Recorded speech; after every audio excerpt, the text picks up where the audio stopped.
स्वागत है आप सभी का डीआरएस इनसाइट्स की आज के प्रोग्राम में। करने जा रहे हैं हम शेयर्स की बात अपनों के साथ। और जैसा कि आप स्क्रीन पर देख सकते हैं, हमारी आज की मार्केट एक्सपर्ट है वीएलए अंबाला मैम, जो कि सेबी रजिस्टर्ड आरए हैं और फाउंडर हैं स्टॉक मार्केट टुडे की। अंबाला मैम, स्वागत है आपका डीआरएस इनसाइट्स के आज के प्रोग्राम में।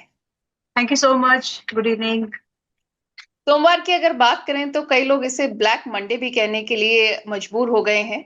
अगर हम सेंसेक्स की बात करें तो 1800 पॉइंट्स और निफ्टी की बात करें तो 22,500 के लेवल्स के भी नीचे बंद होते हुए दिखा। और कई सारे कारण हैं इसके, जैसा कि हम लोग देख रहे हैं कि अमेरिका, इजराइल और ईरान वॉर है, जिसके चलते बहुत सारी सप्लाई चेन क्राइसिस एमर्ज हो गई है। और हम ये भी देख रहे हैं क्रूड ऑयल के जो प्राइसेस हैं उनमें भी जो जबरदस्त इजाफा देख रहे हैं। उसके साथ साथ जो अमेरिकी एशियाई बाजार हैं उनमें जो गिरावट देखी जा रही है वो हमारे मार्केट पर भी इम्पैक्ट कर रहा है। इसके अलावा I think foreign portfolio investors जो लगातार मार्केट से अपना पैसा निकाल रहे हैं। और भी बहुत सारे फैक्टर्स हैं जो कि हम जानने की कोशिश करेंगे अंबाला मैम से आज के प्रोग्राम में। तो अंबाला मैम, ये जो लेवल्स हम देख रहे हैं, क्या अभी इससे भी बुरा वक्त अज्यूम किया जाए या अब रिकवरी होगी? सबसे पहले तो क्रूड 110 डॉलर से नीचे आकर के थोड़ा अच्छा खासा कूल ऑफ हो गया। और ये इसलिए भी हुआ क्योंकि 5 दिन की मोहलत जो उन्होंने बोला था कि आज शाम को हाँ कुछ, इट वाज लाइक कि मेक और ब्रेक, मर देंगे, या तो मर जाएंगे या तोड़ देंगे, जो भी है, मतलब उसको थोड़ा सा हाँ। अगर इसी भाषा में समझे। बट इसमें स्टेटमेंट आया that we are giving a 5 days window जहां पर हम लोग ऑन डिस्कशन करेंगे। However Iran said that no, we are not interested in talks. हमारी टर्म्स है, इनको मानो तो करें, बातचीत आगे करें।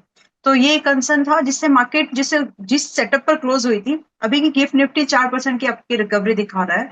तो ये सारी चीजें थोड़ा सा ईज दे रही है मार्केट को। ट्रम्प कह रहे हैं कि हम समझौता करना चाहते हैं, तो इस सेंटेंस का भी कोई इम्पैक्ट पड़ने वाला है मार्केट पर? समझौते में देखिए, कुछ खास नहीं, क्योंकि समझौते में सीधी बात है, ईरान की बातें मानिए कि जो भी हाँ। आपने डैमेज किया है, ये पहले तो इसको फिक्स कर दो, मतलब इसको, hmm. You you hurt it ना, यू रिपेयर इट, लाइक हाँ। दिस। तो दूसरा चीज कि फ्यूचर में you won't be doing any kind of attack to us. तो ये जो बड़ी हम्म। गारंटी, सिक्योरिटी, ये सब चीजें हैं। अब देखते हैं ट्रम्प इसमें कितना मानते हैं। तो उनकी शर्त क्लीन है, क्लियर है, और इतनी ही है। दूसरी चीज ये कि इसमें क्या हम मार्केट में बहुत ज्यादा इसमें रिलीफ माने, रिलीफ आप मान सकते हैं इसको, क्योंकि ये अगर अभी नहीं होता ना तो नेहा जी 22,000 के भी नीचे जा रही थी निफ्टी। थैंक बिल्कुल। गॉड, किसी तो, मैं तो इस वजह से ज्यादा खुश हूँ कि किसी वजह से तो ऊपर गई, क्योंकि बहुत ऊपर के पायदान पे नीचे आने में थोड़ा समय तो लगता है कम से कम। तो वो वाली हम्म। चीज है। तो as of now it's a relief, we can consider it as a relief. अब दूसरी बात ये कि मार्केट में और कितनी गिरावट एक्सपेक्ट करें हम, तो जी। ज्यादा गिरावट अभी बची है नहीं। आप 22,000 तो आएगा एनीवेज, निफ्टी 52,000 आ चुका है। तो वहां से तो एक चीज जो हम लोग डिस्कस करते आ रहे थे कि ये लेवल आना है, वो हो चुका है। नाउ फर्दर अगर आपको ये देखना है कि आगे का मूवमेंट मार्केट में क्या है, तो अभी हल्के हाथ से बिकवाली करें। मतलब अगर आप ट्रेड्स कर रहे हो ना कि इन्वेस्टमेंट, हल्के हाथ कर लीजिए, उतना एग्रेशन अब नहीं होना चाहिए। आज किसी की पुट्टी मैंने उनको बोला था कि बुक कर लीजिए, क्योंकि हो गया अभी, बहुत हो गया अभी, लेकिन थोड़ा बहुत बचा, उसमें रिस्क मत लो, you are gaining something very good, book करिए। हम्म। 22,000 पर जब भी निफ्टी आती है, it is going to be very good time to accumulate quality stocks. रही बात की क्या हम इस बात पे विश्वास कर ले, जी। अ, कथनी है, ये करनी नहीं है। इसलिए जो कहा जा रहा है बस उसको देखो, अपने लेवल्स डिसाइड करिए, अपने मार्केट को देखिए, और बस उसके हिसाब से एक्शन लीजिए। बाकी 22,000 इज समथिंग जो कि आज नहीं तो कल एक बार हिट होना चाहिए, वो होगा, तो उसकी तैयारी आप रखिए। बाकी क्रूड जिस तरह से सस्ता हुआ, आज इंडियन करेंसी 94 के ऊपर गई थी, और अभी कूल ऑफ होकर के वापस से 193, 80%, 80 पैसा कूल ऑफ हो गई है, which is a relief to market. तो ये सारी चीजें हैं, थोड़े से अपडेट्स आपको इसलिए दे ताकि सब चीजें समझ में आए। बाकी बिल्कुल। डरना चाहिए क्या इस मार्केट में, so understand in that way कि अभी तक आपका निफ्टी परसेंटेज वाइज, एक बार हमने पिछली बार भी हम लोग परसेंटेज डिस्कस कर रहे थे, राइट? तो टॉप टू अभी तक निफ्टी आपका लगभग मोटा मोटा 14.4% गिर चुका है, राउंड फिगर 14% गिर चुका है। यहाँ से मान लीजिए कि गिरावट और आती है, हमेशा ये रिस्क एनालाइज जरूर करिए, जरूर, मतलब इसको मेक इट योर हैबिट। मान लीजिए आप हम्म। बहुत ऊपर के बायर बैठे हुए हैं, 2600, 26,000 एंड अबव एंड सो, तो भी अगर मान लीजिए 20,000 भी आता है, तो भी निफ्टी 25% ही गिर रही है, राइट? दूसरा एस्पेक्ट देखते हैं कि आप मान लेते हैं कि आप पूरा पैसा आप डाल रहे हो, या आधा पैसा आप डाल रहे हो, या एवरेज कर रहे हो। तो यहाँ से आपका रिस्क और छोटा है, it is like 10% from here, लेना बनता है ये रिस्क। तो ये हो गई पूरी मार्केट की एनालिसिस मैम की तरफ से। अब अंबाला मैम, जो आज के मेन फोकस सवालों का है, कई लोग तो जानना चाह रहे हैं कि भाई कितना और गिरेगा, पर बहुत सारे ऐसे लोग हैं वो ये भी जानना चाह रहे हैं कि ये वक्त कहाँ इन्वेस्ट किया जाए। तो कुछ लोगों का ये सवाल भी है। तो सबसे पहले तो विवेक कुमार जी हैं, कह रहे हैं एनएमडीसी खरीद सकते हैं क्या?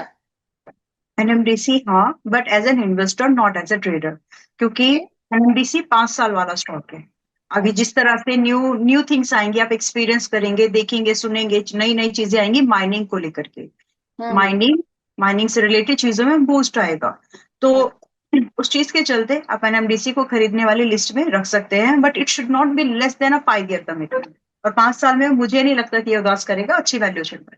So think like that. कुछ कुछ स्टॉक ऐसे हैं जो 2 साल में आपको अच्छा रिटर्न दे सकते हैं, but there are some stocks जो कि पूरा साइकिल अगर आपको उसको निचोड़ के चाहिए, मतलब पूरे साइकिल का मूवमेंट अगर आपको चाहिए, तो वैसी प्लानिंग आपकी होनी चाहिए कि आप उतना टाइम होल्ड करके चलेंगे। NMDC falls in that category. Okay, NMDC Vivek ji, ma'am का सजेशन है, अगर आप लेना चाहें तो लॉन्ग टर्म का व्यू आपको रखना पड़ेगा 5 इयर्स के हिसाब से। यहाँ पे आलोक सिंह जी हैं, ये अपना सवाल लेकर आए हैं स्वान कॉरपोरेशन पर और ग्रीव्स कॉटन पर। स्वान कॉरपोरेशन इन्होंने खरीदा है 790 पर, और ग्रीव्स कॉटन है 245 पर। दोनों पर आपकी राय जानना चाह रहे हैं। और स्वान कितने पर है नेहा जी? 790, 790 पर। 310 पे चल रहा है। ठीक है, कोई बात नहीं। एनीवेज, थोड़ा सा और होल्ड करने की ही सलाह होगी, निकलने की सलाह तो मैं नहीं दे सकती, क्योंकि 790 मतलब मोटा मोटा 800, 310 अभी चल रहा है, तो 60% का लॉस आप लेके चल रहे हो। दो कंडीशन है, या तो आप इन्वेस्टर ही है, या फिर उतना रिस्क एपेटाइट नहीं है कि आप फटाफट से स्विचिंग कर सके या लॉस बुक कर सके। सो बोथ द केसेस अभी ऐसी जगह पर आ चुका है जहां से थोड़े बहुत रिबाउंड्स बनते हैं। तो मैं फिलहाल पैसा डालने की सलाह आपको नहीं दूंगी इसमें, और क्योंकि मुश्किल है, आप नहीं होगा वो। तो फिलहाल जैसा है वैसा छोड़ दीजिए, लेकिन आपको समय दे दीजिए, समय के साथ में इसमें आपको एग्जिट मिलेंगे। पेशेंस रखो। जहां तक 690 का पहला भाव रहा था नेहा जी, वो रहा है आपका कम से कम मोस्ट रिसेंट में भी 7 जनवरी 2025। लगभग 1.25 साल से आप होल्ड कर रहे हैं इस स्टॉक को, 1.25 साल और होल्ड करिए, एग्जिट तो बन जाएगा, क्योंकि मार्केट जिस तरह से टूटी है कुछ ना कुछ अच्छा होगा। डार्क क्लाउड के साथ एक सिल्वर लाइन आती है, हर बुरे समय के बिल्कुल। बाद एक अच्छा फेज आता है, लेकिन जल्दी निकल भी जाता है, तुम बुक करके निकल जाना। दूसरा आपने पूछा है ग्रेस्टोन कॉटन, जो 128 पर है। टूट तो देखिए ये भी बहुत गया है फ्रॉम योर बाइंग, बट अभी हड़बड़ी में, घबराहट में बेचने वाला अब टाइम नहीं है, क्योंकि आपका ये काफी टूट चुका है अभी। अभी इसमें इन्वेस्टर्स की नजर पड़ सकती है मेरे हिसाब से, क्योंकि valuation wise, technical price wise इसमें कंफर्ट अब आना शुरू होगा, सेक्टर से अब जाकर के थोड़ा सस्ता हुआ है ये। बाकी अगर आप फाइनेंशियल्स की बात करेंगे तो क्यू क्यून बेसिस पर डेटा में फर्क है, आगे भी आएगा। डीजल हम्म। इंजन का बताइए कम ये। और आप समझ लीजिए डीजल इंजन का मतलब सीधा सीधा क्या होता है, कि आपके नॉन रिन्यूएबल सेक्टर पर है ये, राइट, वन थिंग। और दूसरा चीज, जिस तरह से हम थोड़ा क्रेज देख रहे हैं, उसका असर इसके बिजनेस पर पड़ सकता है। हाँ, हमको क्या देखना है एज एन इन्वेस्टर, कि क्या ये फ्यूचर में कुछ नए अडोप्शन कर रहा है, अपनी फैसिलिटीज को थोड़ा न्यू मॉडिफाई कर रहा है, न्यू एरा बेस कर रहा है कि नहीं, ये आप थोड़ा क्लोजली वॉच करिएगा। बट एज ऑफ नाउ थोड़ा होल्ड करके चले, 100-120 तक आ सकता है अभी, लेकिन उसके बाद रिबाउंड एक्सपेक्टेड है। 100% आपका प्राइस पूरा आ जाएगा वैसी तो एक्सपेक्टेशन नहीं है, लेकिन हाँ, आपको अच्छा एग्जिट जरूर मिल जाएगा। चलिए आलोक जी, आपको अच्छा एग्जिट मिलने की उम्मीद है। माला मैम ने आपको गाइड कर दिया है। माला मैम, आप बात कर रही थी कि every dark cloud has a silver lining, बुरे समय के बाद अच्छा वक्त आता है। तो क्या एचडीएफसी बैंक पे भी ये इस समय लागू होता है? बहुत लोगों की चिंता है, क्योंकि कहते हैं ना, जो स्टॉक मार्केट में और जो फाइनेंस सेक्टर में भरोसा एक बहुत बड़ी चीज होती है। तो एचडीएफसी बैंक मतलब भरोसा। तो ये इस वक्त, अब आप बताइए, ये कितनी मुश्किल घड़ी है, या फिर आप देख रही हैं कि अट्रैक्टिव प्राइस है? प्राइस अट्रैक्टिव है, वैल्यू इन्वेस्टिंग की जा सकती है, और मतलब छोटी छोटी जगहों में बड़ी बड़ी बातें होती है, यहाँ पे बड़ी बड़ी जगह में बड़ी बात हुई है, तो बड़ा बैंक है, बड़ा नाम है। और इससे नेगेटिव क्या हुआ उस चीज को समझे तो आपको समझ में आएगा कि इसमें इन्वेस्टमेंट करनी है या नहीं। मैं इसमें पर्सनली पैसा मेरा लगा हुआ है एज एन इन्वेस्टर, और फिलहाल की जो वॉलेटिलिटी है 807 से अभी तक की, I have manage it with options. तो आप लोग भी अगर ऐसे करते हैं तो अच्छा रहेगा, लॉस कम होता है ऐसे, और नींदें भी खराब नहीं होती।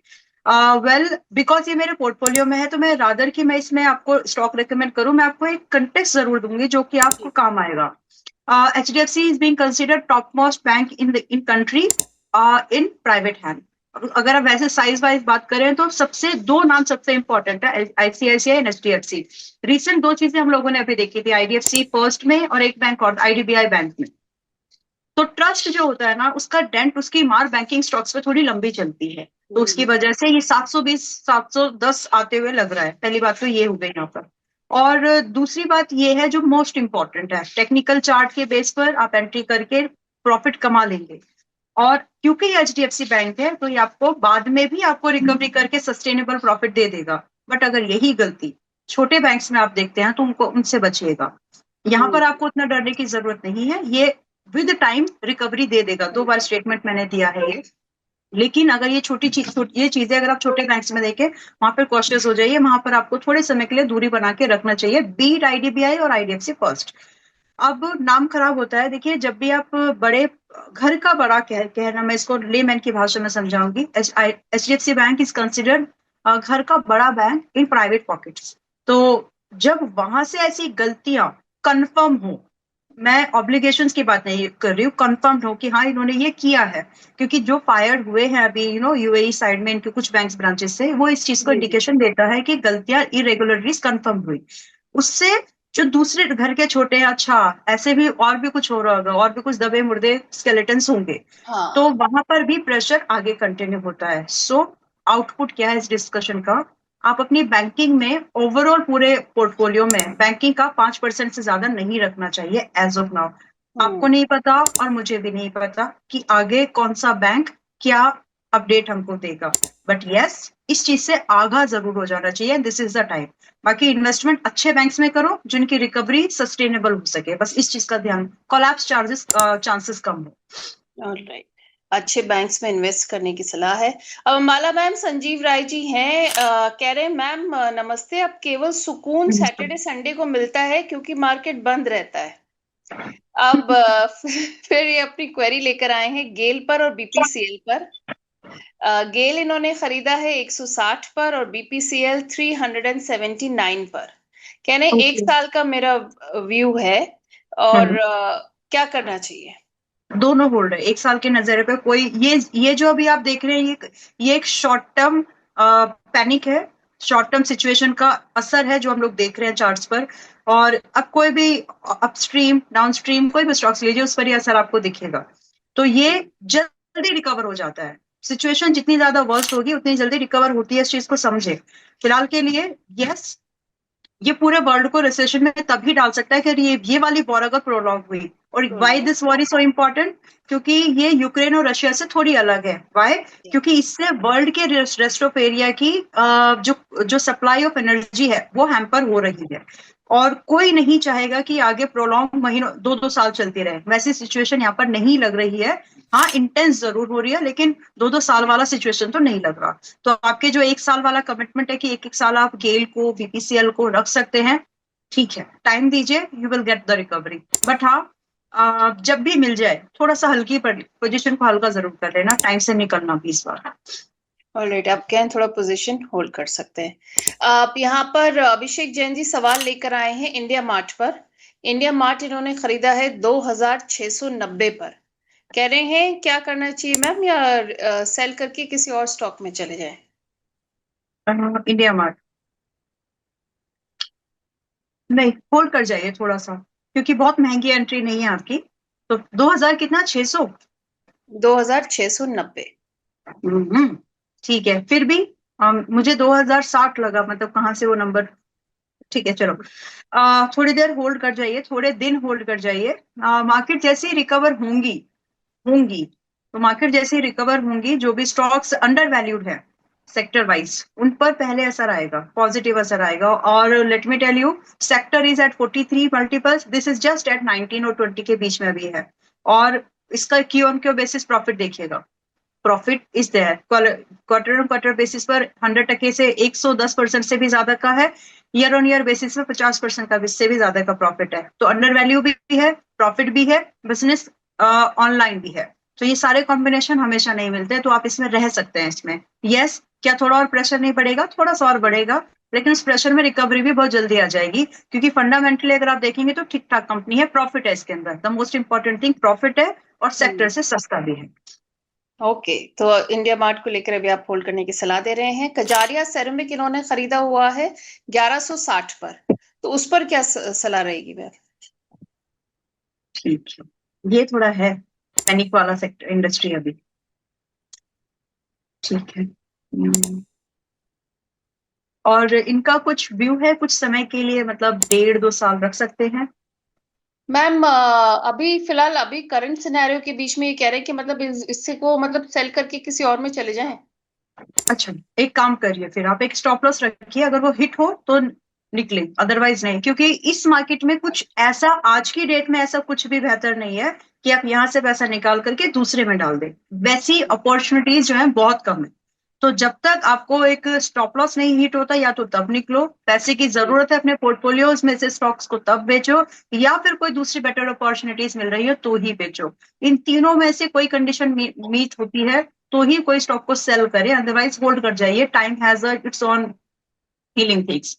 रही बात, आप इसमें 850 का बहुत नजदीक का स्टॉप लॉस में दे रही हो आपको, अभी 890 पर है, 5% away from the current price. एक एसएल मेंटेन करें 850 का, अगर ये हिट हो जाए तो छोड़ दीजिए, और दोबारा इसमें एंट्री बनाने के लिए, फॉर दैट मैटर जो भी लोग चुन रहे हैं बाकी भी, दोबारा इसमें कभी कहीं ना कहीं आपको 730 या 40 की एंट्री मिलनी चाहिए, वहां पर आप दोबारा भी खरीद सकते हैं। और स्टॉप लॉस उस समय रखेंगे 650 का, एंड पॉसिबली जो टारगेट बनेंगे 1000 से 1200 के, मतलब 1000 और 1200। तो फिलहाल एसएल मेंटेन करिए, हिट हो जाए तो पोजीशन हल्की छोड़ दीजिए, मतलब हल्का मतलब छोड़ ही दीजिए फिर। तो एसएल मेंटेन करना जरूरी है। चलिए, तो एसएल मेंटेन करना जरूरी है यहाँ पर, इसको आप ध्यान में रखिए अभिषेक जी। आ, मैम क्योंकि वॉर सिनेरियो है तो डिफेंस स्टॉक्स को लेकर भी कई सवाल आ रहे हैं, बीईएल एचएएल को लेकर, पूरे मतलब जो भी अच्छे शेयर्स हैं डिफेंस के, कि इसमें एंट्री का भी सही समय है क्या? एंट्री मुझे लगता है कि डिफेंस में एक हफ्ता अगर हम वेट कर जाएं तो निफ्टी डिफेंस इंडेक्स जो है अभी 7340 पर है, कहीं ना कहीं ये हमको 7100-200 के आसपास मिलेगा। ये तो हो गए इंडेक्स के भाव। इंडेक्स पे आपको लगभग अगर ऐसे बोलो तो 5% का डिक्लाइन इंडेक्स हम्म। लेवल। लेकिन और ये 5% अलग अलग स्टॉक्स में, कुछ स्टॉक में 5%, कुछ स्टॉक में 20, कुछ स्टॉक में 15% का हो सकता है, जितना वॉलेटाइल वो स्टॉक है इंडेक्स के कंपैरिजन में। तो आप इस एंट्रीज बनाने के लिए निफ्टी डिफेंस इंडेक्स को ट्रैक करें, 7100 के आसपास आ जाए, वहां पर अपनी पसंद के स्टॉक्स उठा लीजिएगा। बाय दैट टाइम एक एक स्टॉक को डिस्कस करने की जरूरत नहीं है, एज आई सेड वो 5% टूटेगा अगर बाय चांस, तो स्टॉक अपने रेफरेंस में, अपने इंडेक्स के रेफरेंस में जितना उनका बीटा होगा उसके हिसाब से टूट जाएंगे, और वो आपको एंट्री दे देगा। क्लियर बेंचमार्क मेरे हिसाब से आप ये लेकर के चल सकते हैं।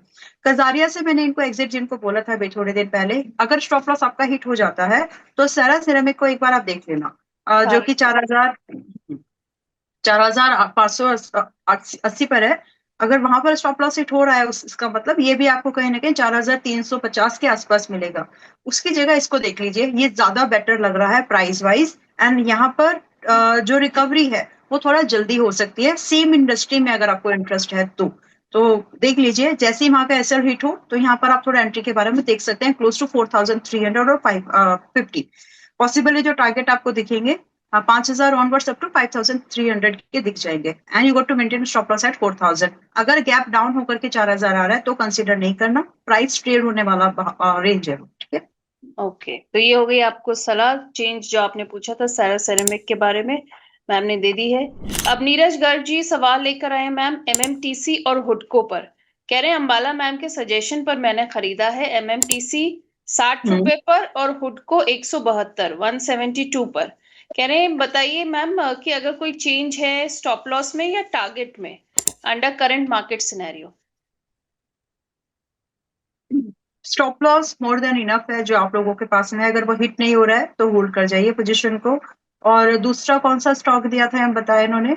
एमएमटीसी और हुडको। हुडको। हुडको is related to housing and finance. तो यस, थोड़ा सा प्रेशर हम देखेंगे इस मार्केट में।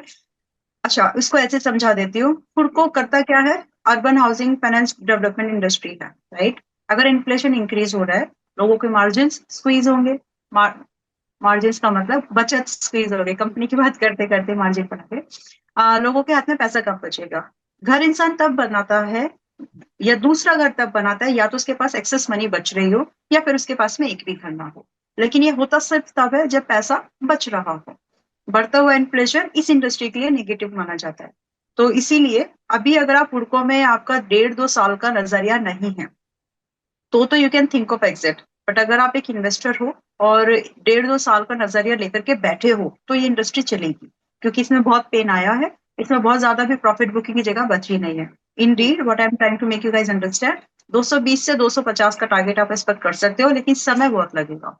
और इसमें आपको स्टॉप लॉस अगर आप चाहें तो मेंटेन करके चल लें। जो रिसेंट का स्विंग लो है वो है 150 का, पुराना सपोर्ट जो इसका बना हुआ है।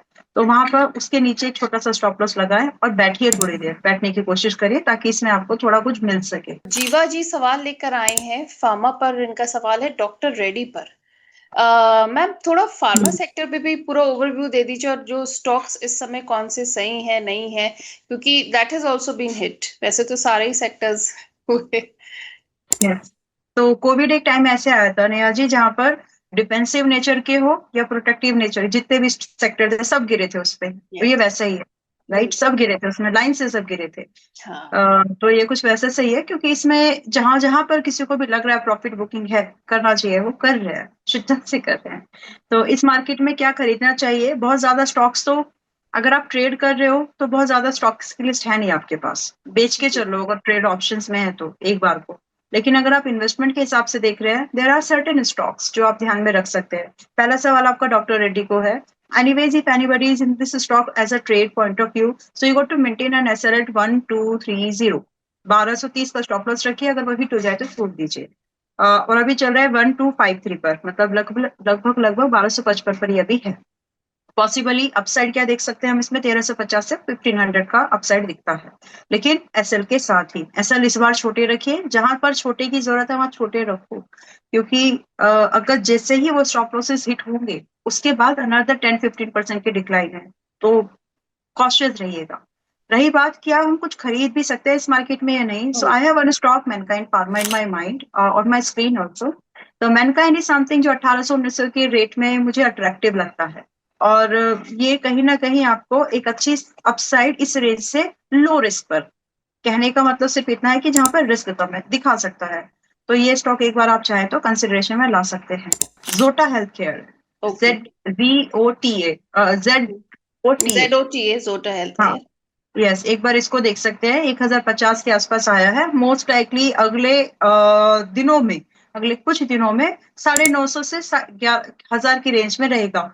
एक बार जरूर वहां पर आपको देख लेना चाहिए, क्योंकि 1130 से लेकर के मोटा मोटा 1250 के टारगेट यहाँ पे दिख जाएंगे, जबकि रिस्क सिर्फ 50-60 पॉइंट का होगा, 900 रुपए का ऐसा होगा। तो आप हम्म। उसको एक बार जरूर देख सकते हैं, ट्रेड बन जाएगा छोटा उसमें। ओके। तो आपने मैनकाइंड फार्मा और जोटा हेल्थ केयर यहाँ पर दिए हैं, लेवल्स मैम ने सजेस्ट कर दिए हैं। फार्मा सेक्टर की बात कर रहे थे हम। यहाँ पर मैं आप लोगों को बता दूं, अगर आपको माला मैम से कोई भी सवाल पूछना है, जो कि हमारी आज की शो की मार्केट एक्सपर्ट है, तो फिर आप डीआरएस इनसाइट्स की मेंबरशिप लेकर अपना सवाल पूछ सकते हैं। मेंबर्स को तरजीह दी जाती है सवाल पूछने में, आपके नाम के अगेंस्ट बैज आ जाता है तो ईजी होता है। तो फिर देर किस बात की, जल्दी से डीआरएस इनसाइट्स की मेंबरशिप लीजिए और आप अम्बाला मैम से इस समय फौरन सवाल पूछने का मौका पा सकते हैं। मैम पतंजलि के ऊपर सवाल आया है अभिषेक जी का, कह रहे हैं कि पतंजलि कैसे है इस समय, खरीदने के लिए आपके हिसाब से सही है या नहीं? सही है, मतलब बहुत टूटा है, लेकिन अच्छा एक चीज, let let let's make everybody get a good understanding around this. Bottom पकड़ने की कोशिश मत करो, उसको प्लान करने की कोशिश करिए कि अगर मान के चलिए कि ये बॉटम है तो क्या करना है, और मान के चलिए कि अगर ये बॉटम नहीं है तो कैसे उसको हैंडल करना है। अब क्यों मानना है कि ये बॉटम है? प्राइस डेली टाइम फ्रेम पर, मैं एक जनरली एक कंटेक्स्ट की भी बात कर रही हूँ, प्राइस डेली टाइम फ्रेम पर, वीकली टाइम फ्रेम पर भी ओवरसोल्ड कंडीशन में आ चुके हैं और सिग्निफिकेंट करेक्शंस आए हैं। जैसे इस स्टॉक स्पेसिफिक पिछले 1 साल से अभी तक में इस स्टॉक में लगभग 30% का डिप आया। तो ये क्या भुनाने लायक है? तो जितना आप यहाँ पर देखेंगे तो मुझे लगता है कि क्योंकि अभी थोड़ा बहुत वैल्यू बाइंग यहाँ पर आपको दिख सकती है, लेकिन थोड़ा सा स्कोप रखो, थोड़ा सा, क्योंकि अभी भी ये सेक्टर से है महंगा, और जहां पर भी आपको सेक्टर से एक्सपेंसिवनेस दिखती है, बेशक वहां पर प्रॉफिट हो, तो वहां मौके ढूंढे जाते हैं प्राइस चार्ट पर कि कहां पर डिप आए तो एवरेज किया जाए। I hope this is clear. और कंपनी में प्रॉफिट के नाम पर प्रॉफिट है, लेकिन सेक्टर से महंगा है। तो 1 साल में ये इकलौता ऐसा स्टॉक है जो 30% गिरा है। लोग स्टॉक्स तो 40 50% गिरे हैं। तो इसीलिए जो भी आपका एक्सपोजर आप पतंजलि में रखना चाहते हैं, आप सभी इन्वेस्टर के तौर पर एक मिड टर्म इन्वेस्टर, यानी 6 महीने की इन्वेस्टमेंट अगर आप प्लान कर रहे हो, दिस कुड बी कंसिडर्ड। 460 पर है और अप टू 410 तक रिमेनिंग 50% को देखा जा सकता है, ऐड किया जा सकता है for the targets of 540 minimum and 600। और ये 6 महीने का ही व्यू है। जब भी ये मूवमेंट होगा, पतंजलि एक बड़ी रेंज में ट्रेड करता है और आपको ये मौका दे देगा कि आपका कम लॉस पर आपका पैसा बना के जाए। और दूसरी चीज ये, लेते ही ऐसे भी सवाल आते हैं कि 460 के आसपास ले लिया है, 440 पर 30 पर एवरेज कर लें क्या? नहीं, average should be done at a good discount. तो अगर आए तो ही करिए, अदरवाइज उससे पहले अगर आपको पहला टारगेट मिल रहा है उसके साथ खुश रहिए।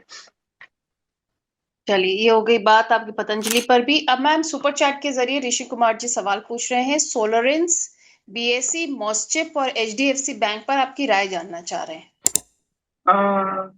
कोई लेवल्स नहीं दिए इन्होंने, सिर्फ व्यू जानना है। सोलरेंस, सोलर सोलार, मतलब सोलार इंडस्ट्रीज होगा। हाँ सोलार इंडस्ट्रीज, बीएससी, मॉस्चिप और एचडीएफसी बैंक। एचडीएफसी बैंक के ऊपर तो बात कर ही चुके हैं, दोबारा नहीं बात करूंगी। I am invested in this, तो इट्स अ डिस्क्लोजर। मोस्टशिप थोड़ा और वीक है अभी, थोड़ा सा और वीक है। अगर आपकी इन्वेस्टमेंट दो दिन 2 महीने से कम वाली है, so this is not something you should think of touching also. The मुड़ के ही मत देखो इसकी तरफ, दो वॉलेटाइल है अभी। और दूसरा स्टॉक क्या बताया इन्होंने सोलर इंडस्ट्रीज के अलावा? मोस्टशिप बीएससी, हो गई, बीएससी। बीएससी में आई थिंक मैं पैसा है मेरा, तो मैं इसमें बात नहीं कर सकती, बट थोड़ा समय के लिए for the time being weak है। उसके बाद इन्वेस्टर्स के लिए ठीक है, टाइम बीइंग वीक है लेकिन इन्वेस्टर्स के लिए ठीक है, वैसा सस्ता कुछ आउटलुक आप समझ सकते चल सकते हैं, क्योंकि ये लॉन्ग टर्म के portfolio like stock, long term portfolio के स्टॉक्स है। दूसरा सोलर इंडस्ट्रीज पर मैं आपको एक राय जरूर दे सकती हूँ। पहले डिस्क्लोजर, हमने यहाँ पर इसमें एक पुट बाय किया था मार्च में ही, और मेरे ख्याल से वो 14,500 का पुट था, और इसको एक बार लॉन्ग भी किया था स्विंग में, जिसमें कि 15,500 का टारगेट दिया था, वो हो गया। तो दोनों ही व्यूज जो भी थे by God's grace already done. अभी के लिए फर्दर इसमें थोड़ा और डिप पॉसिबल है। तो अगर आप खरीदना चाह रहे हैं तो आप इसको ना कोशिश करिए कि जितना हो सके 11,700 के आसपास करें। करंट प्राइस इज लाइक 12,430, तो अनदर 500-600 पॉइंट और सस्ता मिल सकता है आपको। यानी आप ऐसे समझे कि 5-6% और सस्ता मिल सकता है आपको, वहां पर खरीद सकते हैं। ओके, तो ये हो गई आपको राय सारे स्टॉक्स पर। यहाँ पर ऋषि जी, पीयूष जी पूछ रहे हैं मैम, प्राज इंडस्ट्रीज 312 पर खरीदा था, अभी क्या व्यू है आपका इस पर? 270 का स्टॉप लॉस है, मेंटेन करिए, और जो टारगेट है वो 350 का पहला टारगेट। चलिए, 270 का स्टॉप लॉस मैम ने सजेस्ट कर दिया आपको। शादाब जी पूछ रहे हैं, कॉनकॉर्ड बायोटेक खरीदा है 1100 पर, तो क्या करना चाहिए? 1100 फार्मा में अभी देखिए आपकी बाइंग ठीक ठाक रेंज की है। इस मार्केट में अगर आपका छुटको मुटको सा लॉस है तो you should be, first of all you should make a peace with it. तो फिलहाल आप इसको होल्ड करिए, और अभी इसमें ज्यादा गिरावट और बचती हुई दिख नहीं रही है। वेरी सून आप इसमें आते हुए देख सकते हैं 1200 से लगभग के 1320 के टारगेट्स। तो जैसा भी है और जितना है, बढ़ाइए मत एक्सपोजर, जैसा भी है जितना भी है आप इसमें अपनी पोजीशन को कंटिन्यू कर सकते हैं। फार्मा हेल्थ केयर सेक्टर अभी चल रहा है 22,050 something. This is kind of a make और ब्रेक। 22,000 का जो भाव है मेक और ब्रेक है फार्मा इंडेक्स के लिए। 22,000 अगर सस्टेन नहीं हुआ डेली टाइम फ्रेम पर, एनीवेज अगर टूट जाता है तो वहां पर आप देखेंगे कि 21,700 वगैरह दिख सकता है। तो ओवरऑल वो जो इम्पैक्ट है वो स्टॉक्स पर भी आता है। तो इस तरह से आप थोड़ा सा प्लानिंग करें, और मजबूती दोबारा आ जाएगी इसमें जब ये आपका 22,600 के ऊपर दोबारा क्लोज कर दे। तो मैं बीच बीच में सेक्टर्स के जो इंडेक्स है, मैं आपको वो रेफरेंस इसलिए देती हूँ कि जो स्टॉक आपने पूछा उसके अलावा भी अगर आपको बेंचमार्किंग चाहिए तो आपको समझ चीजें ना, थोड़ा सा आपको रेफरेंस रहेगा आपके पास में। बिल्कुल, यहाँ पर आपको साथ साथ मैम पूरी बता भी रहे हैं किस तरीके से आपको एनालाइज करना चाहिए।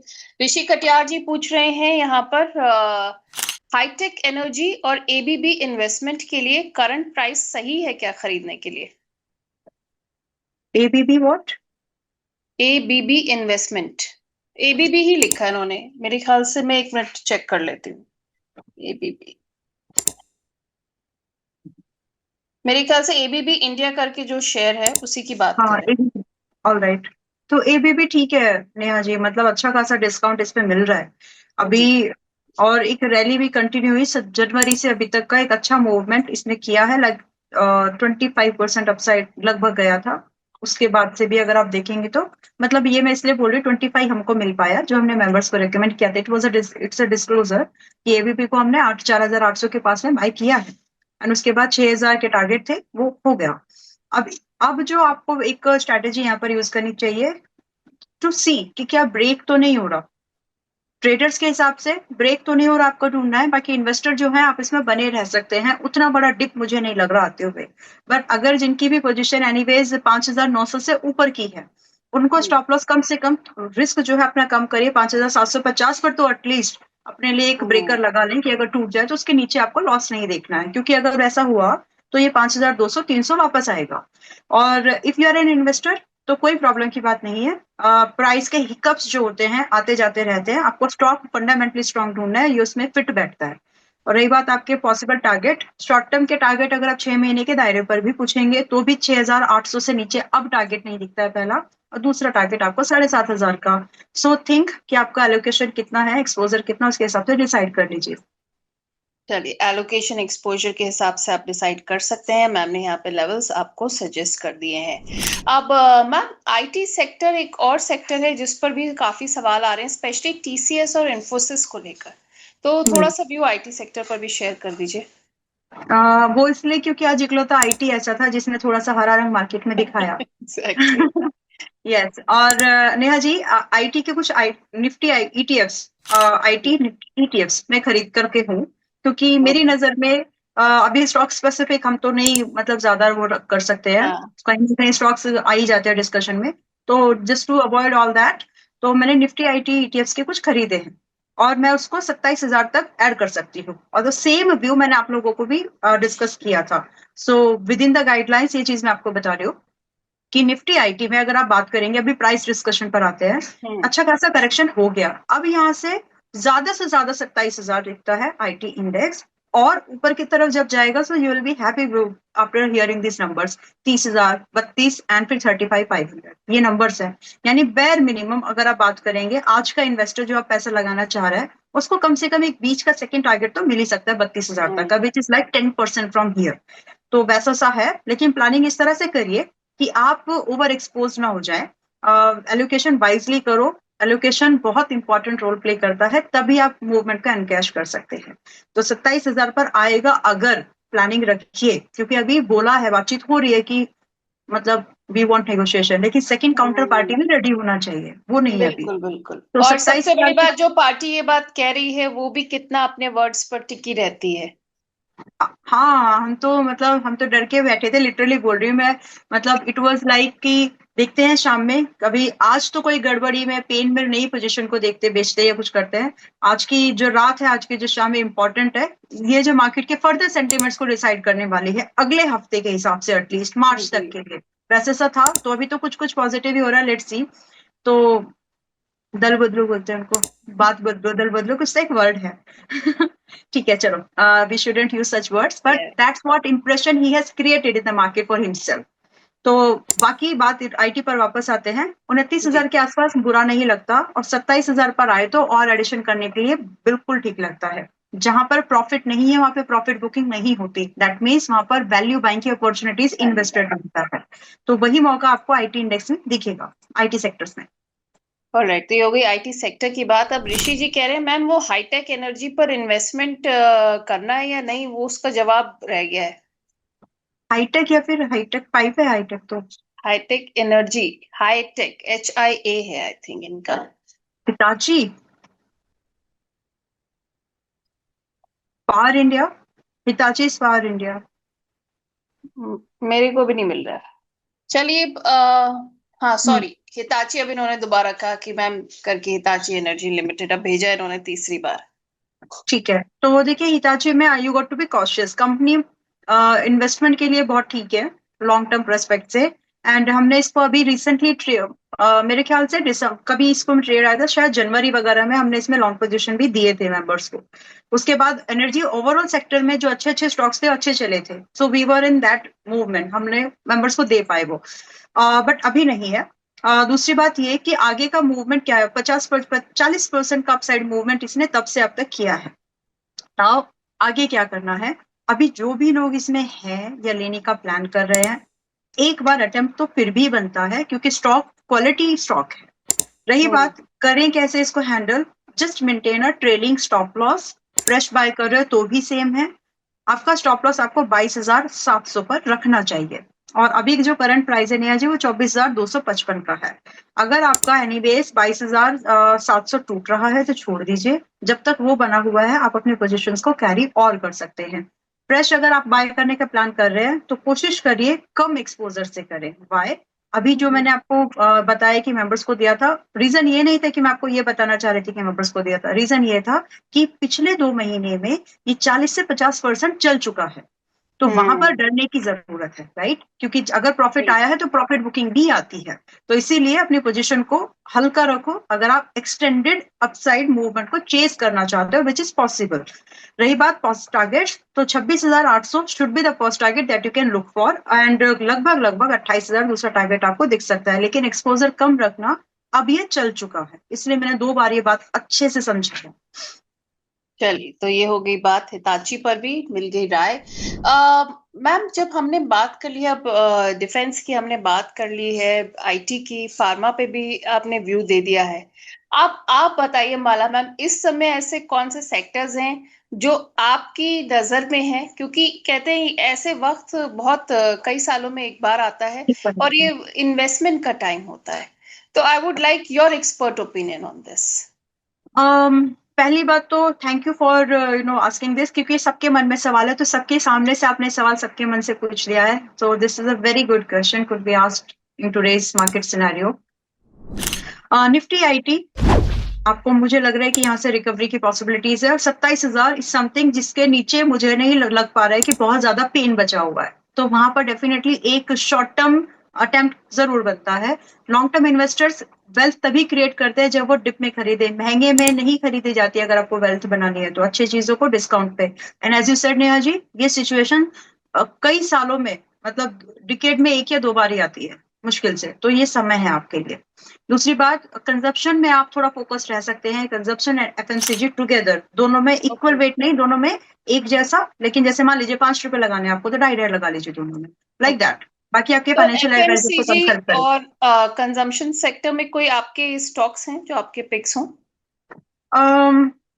यस, थोड़े से तो है। मुझे डाबर ठीक ठाक लग रहा है, 400 के आसपास, अभी 417 पर है। डाबर 400 पर आ भी जाएगा तो डाबर एक बार देख सकते हैं। Then okay. एक स्टॉक आप आईटीसी जरूर देख लीजिएगा, आईटीसी बहुत अच्छे डिस्काउंट पर और मिलेगा, 270 पर, 280 पर ठीक ठाक है। 290 पर पिछले सेशन में क्लोज हुआ है। और दूसरा भी रिसेंटली अभी एक नाम आया था पतंजलि का, जी। अच्छा है वो, वैल्यूएशन वाइज ठीक है, प्रॉफिट भी है, सस्ता भी है। सस्ता नहीं है लेवल्स, इसलिए तो लगता है। लेवल्स जिन पे बाय करना चाहिए? सभी स्टॉक्स के, अच्छा पतंजलि का रह गया है। जी। तो पतंजलि अभी 400 जितना हो सके, 50% एक्सपोजर करंट प्राइस पर अटेम्प्ट कर सकते हैं, रिमेनिंग 50% बचा के रखना इफ एंड ओके। बट वाले केस में, क्योंकि महंगा हाँ। है ये सेक्टर से अभी भी। तो ओके। 410 के आसपास, 15 के आसपास रिमेनिंग 50% पतंजलि में भी रखा जा सकता है। ये तीनों ही जो है इन्वेस्टमेंट के लिए बेटर स्टॉक्स लग रहे हैं। और कैटेगरी हमने कुछ इस तरह से रखी है कि मार्केट में जितने भी पैक्ड प्रोडक्ट वाली इंडस्ट्री है, जो कि एक्चुअल मार्केट को ड्राइव करती है, मतलब मार्केट जो बायर्स है, हम्म। तो उसके मैक्सिमम प्रोडक्ट्स इसमें कवर हो जाएंगे। तो ये दो ओके। तीन स्टॉक्स पर आपका ध्यान आप रख सकते हैं। आईटी में मैं स्टॉक स्पेसिफिक, मेरे पास आईटी के एटीएफ से बता चुकी हूँ, तो मैं जी। स्टॉक स्पेसिफिक चीजें आपको थोड़ा गाइड कर सकती हूँ। जी। बाकी आपके फाइनेंशियल एडवाइजर से जरूर पूछ लीजिए। सर्वाइवल ऑफ द फिटेस्ट की मैं जब भी बात आ रही है, आईटी की बात जब भी बात आ रही है, सर्वाइवल ऑफ द फिटेस्ट का रूल याद करके ही इन्वेस्टमेंट करना। बिकॉज यू नेवर नो कौन जीतेगा, क्योंकि ये जो इस चेंज में, ये जो फेज है आईटी वाला, ये एक बड़े चेंज से गुजर रहा है, हम्म। राइट? तो यहाँ पर जो अपने आप को जितना जल्दी, जितना अच्छे से एडेप्टेबिलिटी ला पाएगा, वो जीत जाएगा, ऐसा है। और उसी के जिसके पास ज्यादा ऑर्डर बुक्स आ जाएंगे, क्लाइंटेल पुराना बेस होगा, तो वो सारी चीजें वहां पर रोल प्ले करते हैं। तो सर्वाइवल ऑफ द फिटेस्ट को पढ़ो, क्या होता है वो समझ में आ जाएगा आपको, सभी को पता होता है वैसे नहीं, मोस्ट ऑफ बिल्कुल द केस। बहुत ही इवॉल्विंग स्टेज है वॉर का, इससे ज्यादा एआई एंड बहुत सारे और भी फैक्टर्स हैं जो इस समय आईटी सेक्टर पर पूरा, उसको कहते हैं ना, उसका गेम चेंजर हो रहा है जो बन के निकले उसी हिसाब से। करेक्ट। तो मैम आईटी सेक्टर में आप कह रहे थे कुछ स्टॉक्स। टीसीएस, विप्रो, इन्फोसिस, इन तीनों में से कोई भी दो आप देख सकते हैं। दूसरा, अभी के प्राइस पॉइंट से बात करूं, दूसरा एक कोफोर्ज एक स्टॉक है जो कि जी आप जी। थोड़ा बहुत देख सकते हैं। कोफोर्ज भी थोड़ा बहुत नहीं, मतलब ठीक ही देख सकते हैं। So these are hmm 3-4 counters. It's like this: TCS, Wipro, Infosys, इसमें से any two of your choice. तीनों में प्राइस पैटर्न सब कुछ एक जैसा है, कुछ अलग नहीं है, सब हम्म कुछ एक ही जैसा है। तो वहां पर कोई भी आपके पसंद का, आप कोई दो स्टॉक्स देखिए। बाकी कोकोज इज समथिंग जो कि जल्दी मुझे लगता है कि रिकवरी कर जाएगा, क्योंकि हम्म। जिस तरह से इसकी गिरावट हुई है, इसमें ज्यादा चांसेस है कि इसको आप रख सकते हैं पोर्टफोलियो में अपने। तो आईटी से ये 3 स्टॉक्स हो गए, तीन में से दो प्लस कोफोर्ज। ओके, तो आईटी से ये सारे स्टॉक्स हो गए। अब माला मैम, हमने डिस्कस कर लिया क्या रडार पे रखना है, क्या आपके व्यूज हैं, क्या उन सेक्टर्स पर रखनी है नजर। तो अभी अंबाला मैम के कुछ टॉपिक्स बाकी हैं डीआरएस इनसाइट्स के दर्शकों के लिए। नेहा जी, आज जो जो स्टॉक्स के नाम लिए हैं ना, वो अच्छे हाँ, हैं। कल की मार्केट अच्छा। में अगर आपको ट्रेड करना है तो Coforge is something that you can think of for the, okay. जो आप ट्रेड के पर्पज से भी देख सकते हैं। तो ओके। जैसे मैं अभी कल की मार्केट मोस्ट लाइकली वैसे तो गैप अप लग रही है, होपफुली हो जाए। हमने सेंसेक्स पे और निफ्टी में कुछ ट्रेड्स लाए हैं, कॉन्ट्रा ट्रेड मैच करके कुछ लाए हैं, जिसमें कि गैप डाउन हो 2% या गैप अप हो, विल मेक मनी, ऐसा कुछ सेटअप बना करके लेके गए थे। तो I am excited about that.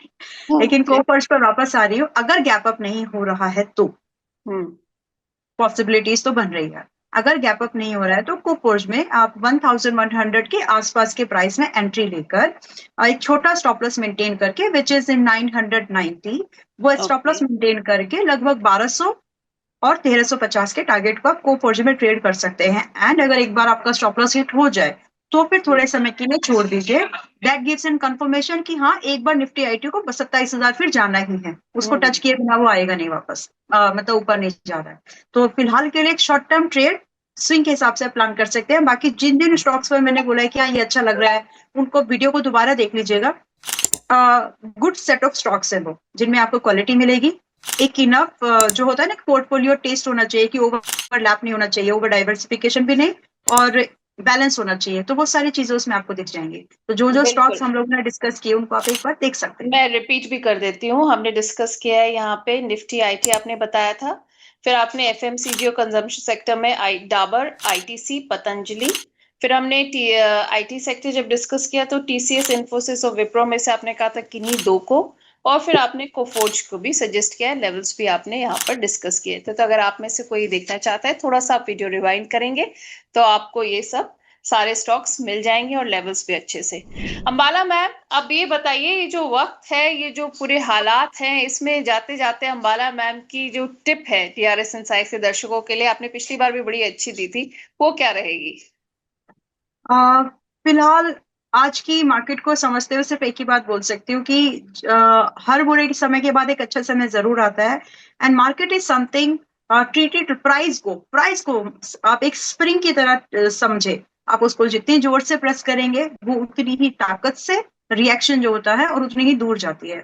तो प्राइस अगर आपकी बशर्ते, तो ये स्प्रिंग वाला डायलॉग आपने हर किसी से शायद कभी भी सुना ही होगा, बशर्ते हाँ। उस स्प्रिंग में क्रैक ना हो, वरना वो राइट। टूट जाएगी। राइट। तो क्रैक का मतलब यहाँ पर सिर्फ इतना है कि आपका स्टॉक क्वालिटी स्टॉक होना चाहिए, हाँ। फंडामेंटली स्टॉक कंपनी होनी चाहिए, तब आप उसको दबाओ तो फिर वो वापस से अच्छी तरह से रिकवर कर जाएगी। So that's what you got to see, कि आपके जो आपकी स्प्रिंग्स हैं, आपके अकाउंट में जो स्प्रिंग्स पड़े हुए हैं, डीमैट्स अकाउंट में जो स्टॉक्स है, क्रैक तो नहीं है वहां पे। तो बिल्कुल। फंडामेंटल उसको जरूर चेक कर लीजिए। बाकी मार्केट में पेन अपॉर्चुनिटी क्रिएट करते हैं। बड़ी जो वेल्थ है, लोग हमेशा से कहते आए हैं कि बड़ा इन्वेस्टर का जो पैसा बना है बेयर मार्केट में पैसा लगाने से ही बना है। So that is a bear market, क्योंकि 10% ऑलरेडी निफ्टी टूट चुका है। तो ये सलाह आप रखिएगा, जो स्प्रिंग है बस वो सस्टेनेबल हो, उसके बाद बाउंस बैक की पूरी उम्मीद है। ऐसा वक्त आता है पर उसके बाद रिकवरी भी होती है मार्केट्स में। मैम ने जैसा कहा कि फंडामेंटल्स बस आपको चेक करने पड़ेंगे कैसे हैं आपके स्टॉक के। मैम आज आप डीआरएस इनसाइट्स के शो पर आए, आपने हमारे सारे दर्शकों के सवालों का जवाब दिया और इतना अच्छा market overview. Thank you so much for joining us today. और जाने से पहले disclaimer ma'am.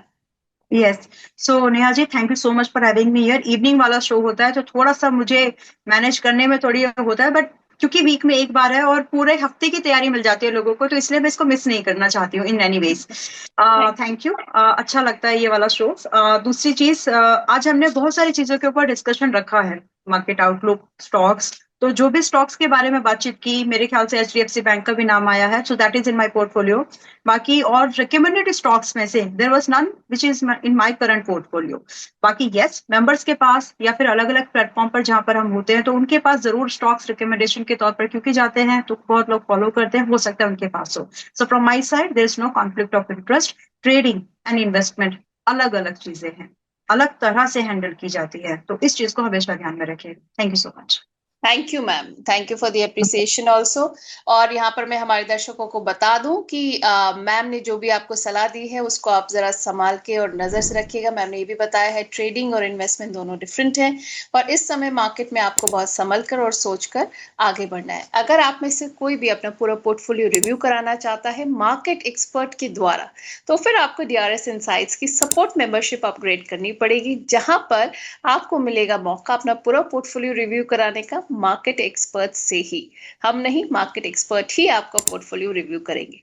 Thank you for watching. नमस्कार।